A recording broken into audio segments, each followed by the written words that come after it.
Welcome to GDR news. బులెటిన్ల ముందుగా headlines. విశాఖలో ఐఎన్ఎస్ సుమేధపై రాష్ట్రపతి ముర్ము ప్రయాణం.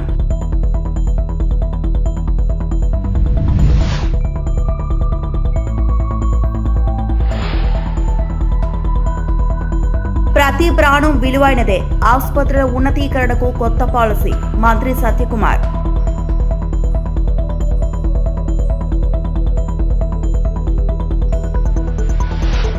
మదనపల్లిలో చిన్నారి కేసు నిందితుడు ఆత్మహత్య, ఎస్పీ ధీరజ్.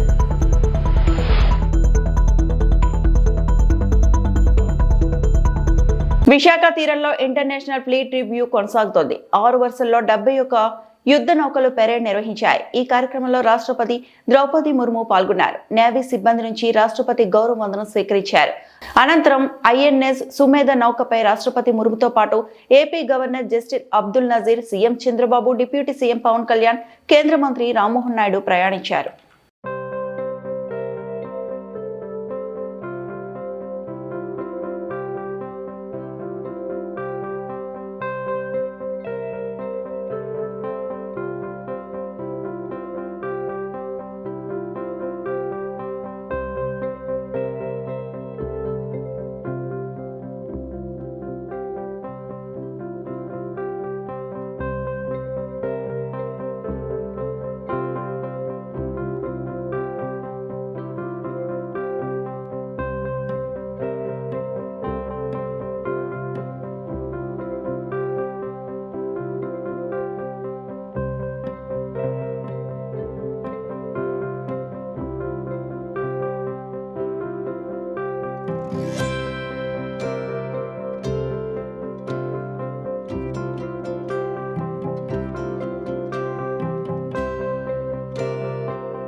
కేంద్ర ప్రభుత్వం ప్రతి ఒక్కరి ప్రాణం విలువైనదిగా భావిస్తుందని వైద్య ఆరోగ్య శాఖ మంత్రి సత్యకుమార్ అన్నారు. ఆళ్లగడ్డ, వాయిల్పాడు, కొవ్వూరులో 50 పడకల ఆసుపత్రులను 100 పడకలకు మార్చాలని అసెంబ్లీలో సభ్యులు కోరారు. దీనిపై మంత్రి సమాధానమిచ్చారు. ఆసుపత్రులు ఉన్నతీకరణపై కొత్త పాలసీ రూపొందిస్తున్నాం. 50 పడకల కన్నా తక్కువ ఉన్న ఆసుపత్రులను 61 నియోజకవర్గాల్లో గుర్తించాం. మొదటి దశలో ఆయా నియోజకవర్గాల్లో పీపీపీ మోడల్ కింద 100 పడకల మల్టీ స్పెషాలిటీ ఆసుపత్రులు నిర్మిస్తాం. కేంద్ర ప్రభుత్వ సహాయంతో ట్రామా సెంటర్లు ఏర్పాటు చేస్తామని మంత్రి సత్యకుమార్ తెలిపారు. ఈ ఇంపార్టెన్స్ ని దృష్టిలో పెట్టుకొని మంత్రి గారికి మేము ఒకటే అడుగుతున్నాం అధ్యక్ష, ఒకవేళ 100 బెడెడ్ హాస్పిటల్ ఆలగడ్డకి రావడము ఒకవేళ లేట్ అయితే, వేరే కారణాల వల్ల లేట్ అవుతే అధ్యక్ష, అట్లీస్ట్ ఒక ట్రామా సెంటర్ పెట్టాలని చెప్పి మేము రిక్వెస్ట్ చేస్తున్నాం అధ్యక్ష. దీనివల్ల మేజర్ యాక్సిడెంట్లు ఏదైనా అయినప్పుడు పేషెంట్ ని స్టెబిలైజ్ చేసేంత వరకు కూడా ఉపయోగపడుతుంది కాబట్టి ట్రామా సెంటర్ పెట్టాలని చెప్పి కూడా మేము మంత్రి గారిని రిక్వెస్ట్. ఇప్పటికే కొన్ని విషయాల్లో గన్నవరము ప్రతిపాదన కూడా దీంట్లో ఉంది, కొవ్వూరు ప్రతిపాదన కూడా దీంట్లో ఉంది. ఈ నెల్లూరు కోవూరు ప్రతిపాదన ఉంది, అదేవిధంగా గోదావరి జిల్లా ప్రతిపాదన కూడా దీంట్లో ఉంది అధ్యక్ష. ఆళ్ళగడ్డకి 30 పడకల నుంచి 50 పడకలకి అప్గ్రేడ్ చేయించారు వాళ్ళు. తర్వాత 5 సంవత్సరాల్లో అక్కడ పని జరగలేదు. మళ్ళీ మన కుటుంబ ప్రభుత్వం వచ్చిన తర్వాతే అది పూర్తి చేసి ఇటీవలే ఆ ఆసుపత్రిని కూడా ప్రారంభించుకోవడం జరిగింది అధ్యక్ష. కాబట్టి ప్రజల ఆరోగ్యం పట్ల చిత్తశుద్ధితో కుటుంబ ప్రభుత్వం ఆలోచిస్తూ ఉంది.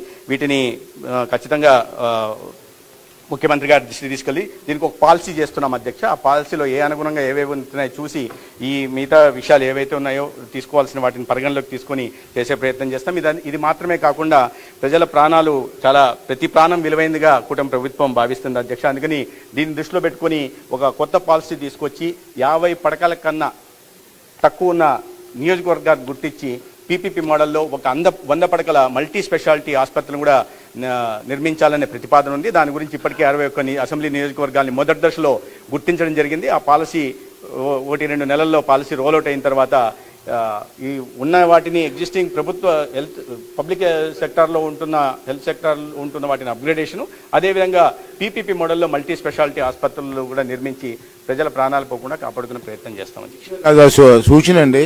మినిస్టర్ గారు, నేషనల్ హైవేస్ ఉన్నాయి కదా సార్, వాటిలో అక్కడ ఎక్కువగా యాక్సిడెంట్లు అవుతున్నాయండి. మేము జర్నీ చేసి చూస్తుంటాం. అక్కడున్న హాస్పిటల్, నేషనల్ హైవే పక్కన హాస్పిటల్ కొంచెం అప్గ్రేడ్ చేయడానికి ట్రై చేయాలి అధ్యక్ష. ఈ విషయంలో చిన్న సబ్మిషన్ ఉంది అధ్యక్ష. క్రిటికల్ కేర్ బ్లాక్స్ అని చెప్పి మనం ప్రతి జిల్లాకు కూడా మంజూరు చేయడం జరిగింది అధ్యక్ష. 24 జిల్లాలకు చేయడం జరిగింది.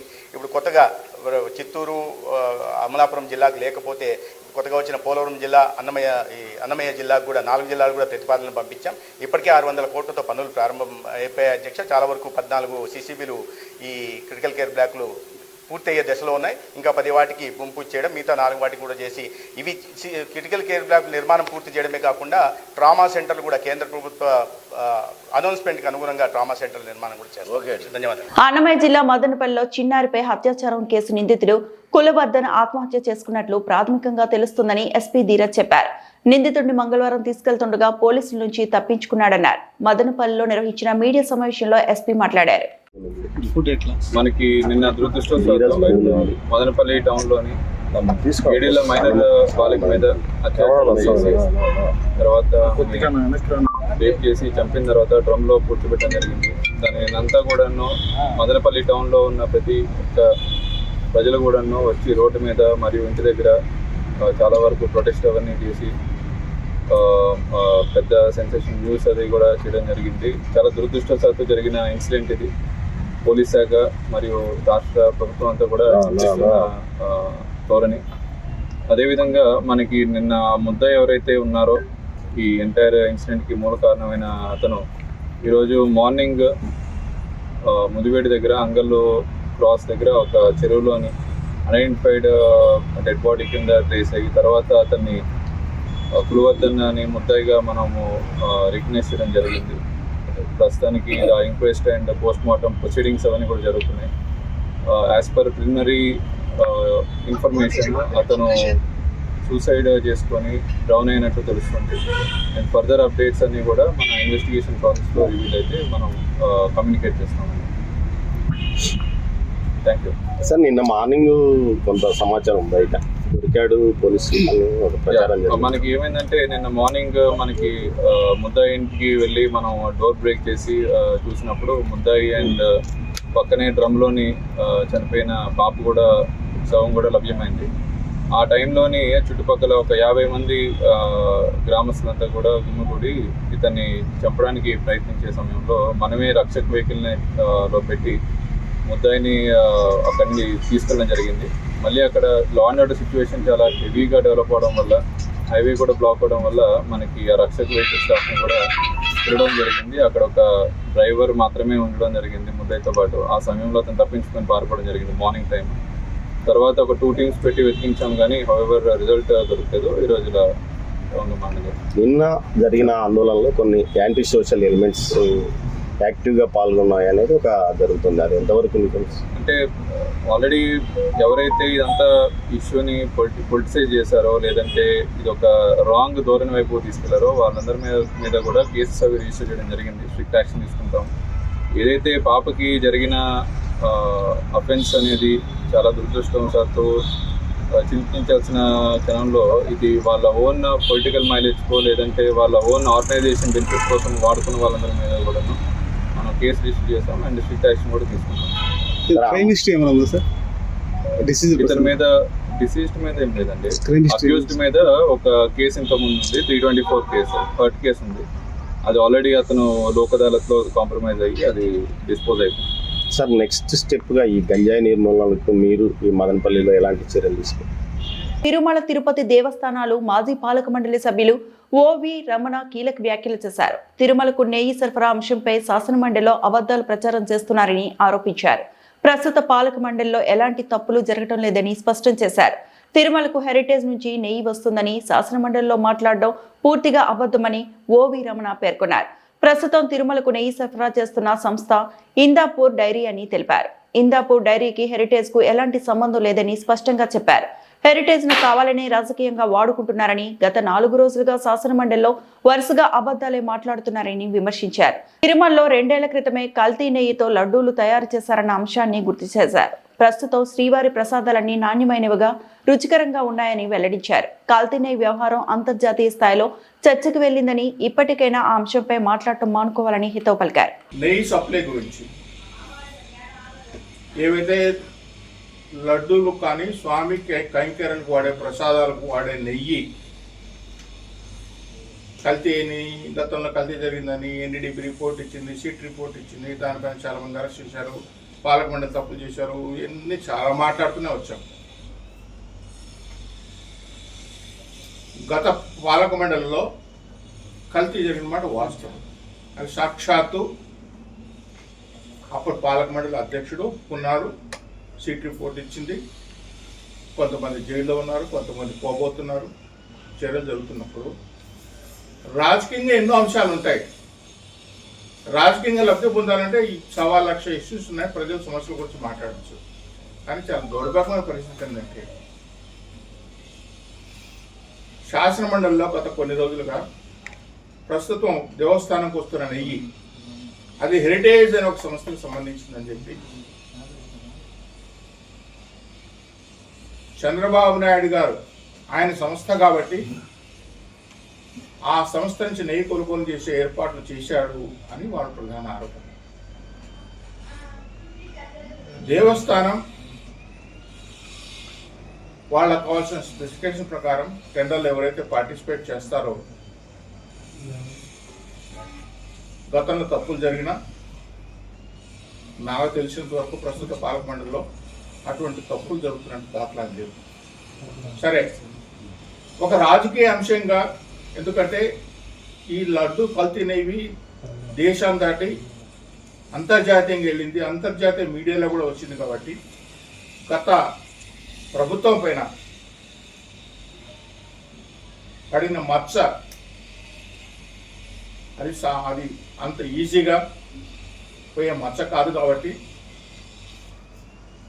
దాన్ని ఏ విధంగా అవతలకు నెట్టాలనే ఒక ప్రయత్నంలో భాగంగా హెరిటేజ్ అనే సంస్థను హెరిటేజ్కు నెయ్యి సప్లై చేస్తుంది. అంటే హెరిటేజ్ కాకుండా ఇందాపూర్ అనే ఒక డైరీ నుంచి నెయ్యి, ఇందాపూర్ అనే ఒక సంస్థ టెండర్లో పార్టిసిపేట్ చేసింది, నెయ్యి సప్లై చేస్తుంది. వాళ్ళ ఆరోపణ ఏముండాలంటే ఆ ఇందాపూర్ సంస్థ నెయ్యి సప్లై చేసే విషయంలో, అయ్యా ఇందాపూర్ సంస్థ నుంచి నెయ్యి తిరుమల తిరుపతి దేవస్థానం ఇదో అది కల్తీ నెయ్యి అని మీరు చూపించగలిగితే, లేదా ఇందాపూర్ సంస్థకి వెళ్ళి అక్కడ నెయ్యి శాంపిల్ తీసుకొని మేమే కాదు కల్తీ చేసింది, మాకంటే ఎక్కువ కల్తీ చేశారు, ఇదిగో సాక్ష్యం. ఆర్టీసీ ఆస్తుల అమ్మకాన్ని నిలిపివేయాలని, అంతర్జాతీయ విమానాశ్రయానికి సంబంధించిన 3,000 ఎకరాల భూములను ఆదానికి కట్టబెట్టేందుకు కూటమి ప్రభుత్వం కుట్ర చేస్తుందని ఆరోపిస్తూ తిరుపతిలో కాంగ్రెస్ పార్టీ శ్రేణుల నిరసనకు దిగాయి. తిరుపతిలోని అంబేద్కర్ విగ్రహం వద్ద కాంగ్రెస్ నాయకులు, కార్యకర్తలు పెద్ద సంఖ్యలో చేరుకొని ధర్నా నిర్వహించారు. ప్రజారంగ సంస్థలు ప్రైవేట్ కార్పొరేటర్లకు అప్పగించే ప్రభుత్వ విధానాలను తీవ్రంగా ఖండించారు. ఈ సందర్భంగా కేంద్ర మాజీ మంత్రి చింతామోహన్ మీడియాతో మాట్లాడుతూ ఆర్టీసీ ఆస్తుల అమ్మకం ప్రజలకు తీవ్ర నష్టం కలిగిస్తుందని అన్నారు. అంతర్జాతీయ విమానాశ్రయ భూముల కేటాయింపుపై ప్రభుత్వం వెంటనే స్పష్టత ఇవ్వాలని డిమాండ్ చేశారు. ప్రజా ప్రయోజనాల కోసం కాంగ్రెస్ పార్టీ పోరాటం కొనసాగిస్తుందని స్పష్టం చేశారు.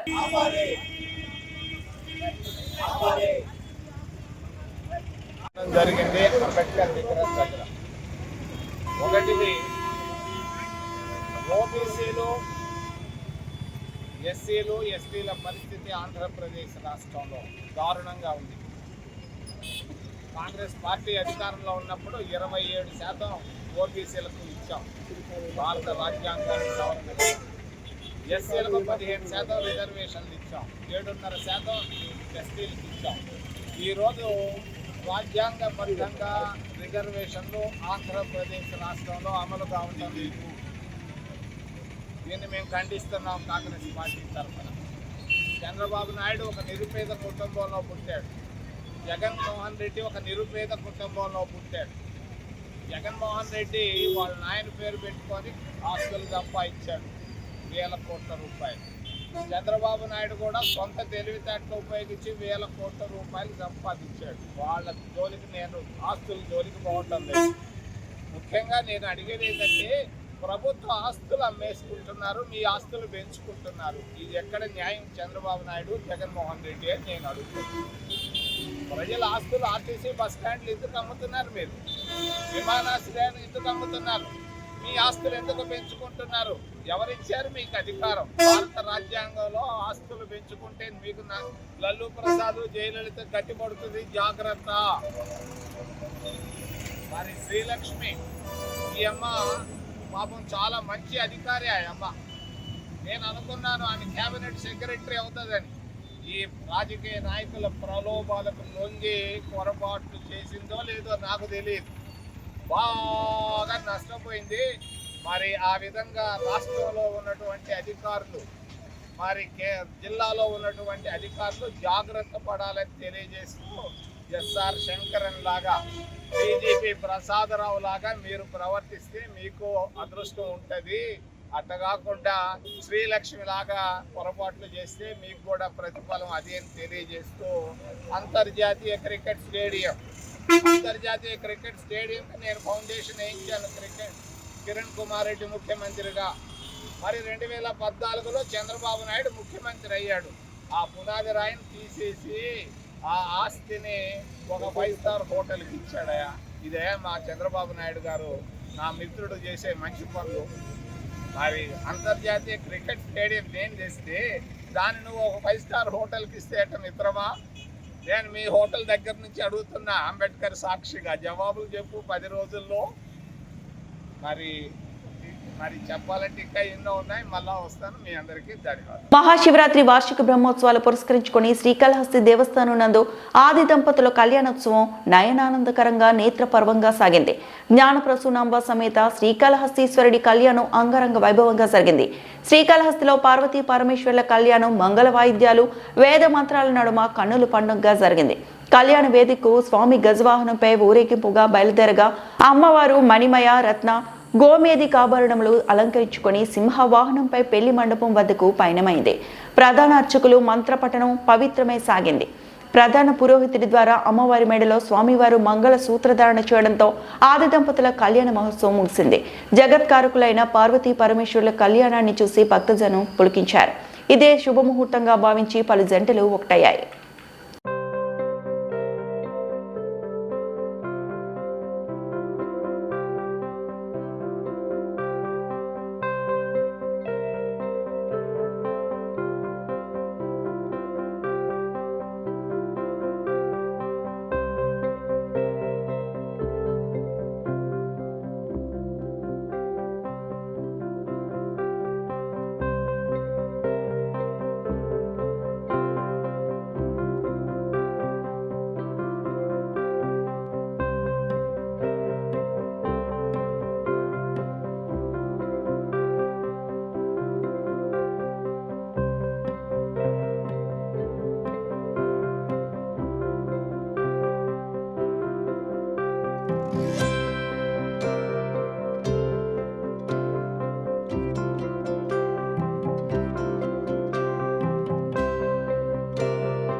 ఆదేశానుసారం భూదాన భూముల్లో పేదలు ఇళ్ల స్థలాలను నిర్మించుకున్నారని, వారికి వెంటనే నీటి వసతి, కరెంట్ సౌకర్యం తక్షణమే కల్పించాలని మాజీ హైకోర్టు న్యాయమూర్తి B Chandrakumar, senior journalist Pasham Yadagiri demand చేశారు. ఖమ్మంలోని ప్రెస్ క్లబ్లో ఏర్పాటు చేసిన మీడియా సమావేశంలో వారు మాట్లాడుతూ 2014లో వెలుగుమట్ల భూదాన భూమిని పేదల ఇళ్ల స్థలాల కోసం కేటాయించబడిందని, కోర్టు ఆదేశాలు ఉన్నప్పటికీ ఆ ఇళ్ల స్థలాలకు కనీస వస్తువులు ఏర్పాటు చేయకుండా అధికారులు నిర్లక్ష్యం చేయడం, వారిని అక్కడి నుంచి వెళ్లగొట్టేందుకు పోలీసుల ద్వారా బెదిరించే కార్యక్రమాలు చేయడం బాధాకరమని అన్నారు. భూదాన భూమిని కబ్జా చేసే ప్రయత్నంలో రాజకీయ నాయకులు ఉన్నట్లు ఆరోపించారు. అట్టి భూమి నుండి పేదలకు భయభ్రాంతులకు గురిచేసి వెళ్లగొడితే ఆ భూమిని కబ్జా చేసే అవకాశం ఉంటుందని అనుకోవడం అమాయకత్వం అన్నారు. జిల్లా అధికారులు కోర్టు ఆదేశాలను అనుసరించి వెలుగుమట్ల భూదాన భూముల్లో ఇళ్ల స్థలాలు ఏర్పాటు చేసుకున్న వారికి తక్షణమే సౌకర్యాలు కల్పించాలని కోరారు. అది భూదాన భూమి. భూదాన భూమిలో జోక్యం చేసుకునే అధికారం కలెక్టర్కి లేదు, పోలీసులకు లేదు. భూదాన బోర్డే చెప్పాలి. భూదాన బోర్డును రద్దు చేసినారు. మళ్ళీ కొత్త బోర్డు ఎందుకు లేదు? CCLA కిందకు చెప్పినారు. CCLA కూడా ఎవరు? 1000 ఎకరాలు కబ్జా చేయించిన నవీన్ మిట్టల్ చేతిలో. రెండవది, సరే భూదాన బోర్డు పేదలను ఏమో తరివేస్తున్నారు. 100 గజాలు పక్కనే ఇదే పువ్వాడ నాగేశ్వరరావు దగ్గర, పువ్వాడ అజయ్కి దగ్గర, ఇప్పుడు తుమ్మల నాగేశ్వరరావు దగ్గర 4 ఎకరాల్లో పెద్ద ఫామ్ హౌస్ కట్టుకున్నాడు కేజీల సురేష్. పక్కనే కింద ఇంకో 3.5 ఎకరాల్లో ముల్ల కిషోర్ ఫామ్ హౌస్ కట్టుకున్నాడు. బిక్కసారి దామోదర్ కట్టుకున్నాడు. గరిసాల వెంకటేశ్వర ఒక 14 ఎకరాల భూదాన భూములు వీళ్ళు పెద్ద కట్టుకున్నారు. పక్కనే ఇల్లాస్ కట్టి అమ్ముకుంటున్నారు, కోటుకుంటున్నారు. భూదాన భూములే మరి వాళ్ళకి వర్తించదా? పేదలు 100 గజాల్లో కట్టుకుంటే వర్తిస్తుందా? పేదల సురేష్కి ఎందుకు వర్తించదు? బిక్కసారి దామోదర్కి ఎందుకు వర్తించదు? అనంతపురం నగర శివార్లోని రుద్రంపేట పంచాయతీలో దళితులకు సంబంధించిన 3 ఎకరాల 24 సెంట్ల భూమిని కబ్జా చేసి తీవ్ర ఇబ్బందులకు గురి చేస్తున్నారని దళితులు బుధవారం మధ్యాహ్నం నగరంలోని రుద్రంపేట పంచాయతీ పరిధిలో ఉన్న భూమిలో మీడియా సమావేశాన్ని నిర్వహించారు. తమ పూర్వీకుల నుంచి వచ్చిన ఇనామీ భూములకు సంబంధించిన సర్వే నెంబర్ 135 13వ లెటర్ నందు ఈ భూమికి సంబంధించి పూర్తి వివరాలు పొందుపరచబడ్డాయని తెలిపారు. అయితే గత కొన్ని సంవత్సరాల నుంచి ఈ భూమి మీద ఆధారపడి 12 కుటుంబాలు జీవనం సాగిస్తున్నాయని అన్నారు. ఈ భూమిని కబ్జా చేసి తీవ్ర ఇబ్బందులకు గురి చేస్తున్నారని, పేద ప్రజల పొట్టకుట్టేందుకు ఇలాంటి వ్యవహారాన్ని నడిపిస్తున్న వారిపై కఠిన చర్యలు తీసుకోవాలని డిమాండ్ చేస్తూ పెద్ద ఎత్తున నిరసన వ్యక్తం చేశారు. ఖాళీ స్థలం కనబడితే చాలు గద్దెల్లా వాలి ఇబ్బందులకు గురి చేస్తున్నారని వారు ఆవేదన వ్యక్తం చేశారు. మాదిగల భూమి కబ్జా చేసినారని నేను ధైర్యంగా మీ మీడియా ముందు నేను ఈరోజు ఇన్ని ఏండ్లుగా కూడా అట్లీస్ట్ మీడియా ముందరికి వచ్చి చెప్పుకునే దౌర్భాగ్య స్థితిలో మేము మాదిగలమైన మేమున్నాము. రుద్రంపేట గ్రామంలో కొన్ని ఏండ్లుగా జీవనము అట్లీస్ట్ కూలిపోతేనే ఆ రోజు సాయంత్రానికి జీవనం గడుస్తుంది. అలాంటి పరిస్థితుల్లో దాదాపు 12 కుటుంబాలకు సంబంధించిన భూమి 135 13 లెటర్ ఉంది. 135 13 అంటే గతంలో ఇవి ఇనాం భూములు. మా యొక్క సేవలను గుర్చింటి మా మామ వాళ్ళ తాత పేరు నల్లప్ప. ఆ నల్లప్ప ఇప్పుడు డైక్లాట్లో కానీ, RH లో కానీ, 10-1లో కానీ, 2013లో డిగ్రీ కాపీ ఉంది. ప్రతి ఒక్కటి ఇన్ని ఎవిడెన్స్లు పెట్టుకొని కూడా ఈరోజు ఏమీ చేయలేని దీన స్థితిలో ఉన్నాము మేము ఎస్సీలు కాబట్టి. అందుకని ప్రత్యేకంగా నాయకులకి, రాజకీయ నాయకులకి మీరు రుద్దడం సరికాదు. ఏదన్నా ఉంటే మీది భూమి అయినప్పుడు డైరెక్ట్గా ఫేస్ టు ఫేస్ మా ముందరకు వచ్చి మాది భూమి అని అంటే మేము అడిగిన దానికి మీరు సమాధానం ఒకటి చెప్పుకుంటే ఈ పేపర్లన్నీ చించేసి మీ ముందు పెట్టి మేము భూమి మాకు లేదని చెప్పి మేము ధైర్యంగా మేము చెప్పుకోగలుగుతాం. ఈరోజు ఇన్ని ఎవిడెన్స్లు ఉండి కూడా భూమి మీది కాదని అంటే ఒక భూమి రిజిస్టర్ అయిన మాత్రాన మీ భూమి ఎట్లా అవుతుంది చెప్పండి. మీకు 1966లో రిజిస్టర్ అయింది. ఎవరు రిజిస్టర్ చేసినారు అంటే మీరు మాట్లాడరు. గతంలో చాలా ఇబ్బందులు పడినాము, ఇప్పుడు ఇబ్బందులు పడాలన్నంత ఇదిలో లేము మేము. దేనికైనా మేమైతే న్యాయపరంగా పోరాటం చేస్తున్నాము. ఈ పెన్షన్ కూడా రీసెంట్గా మేమే దగ్గరుండి పెన్షన్ వేయించుకున్నాము. అంటే 2019లో 3 ఎకరాల 24 సెంట్లకు కలిపి ఫినిషింగ్ చేసినాం. అప్పుడు ఏం చేసినారు? 1.5 సంవత్సరం తర్వాత ఏం చేసినారు మీరు? దొంగచాటున వచ్చి ఫినిషింగ్ అంతా కూల్చేసినారు. అంటే మాదిగలు చేతగానితనం వారు, మాదిగలు అంటే రాజకీయంగా రాకూడదు, మాదిగలకు భూమి ఉండకూడదు, మాదిగలు ఎదగకూడదు. అంటే మీ ఉద్దేశం ఏమి?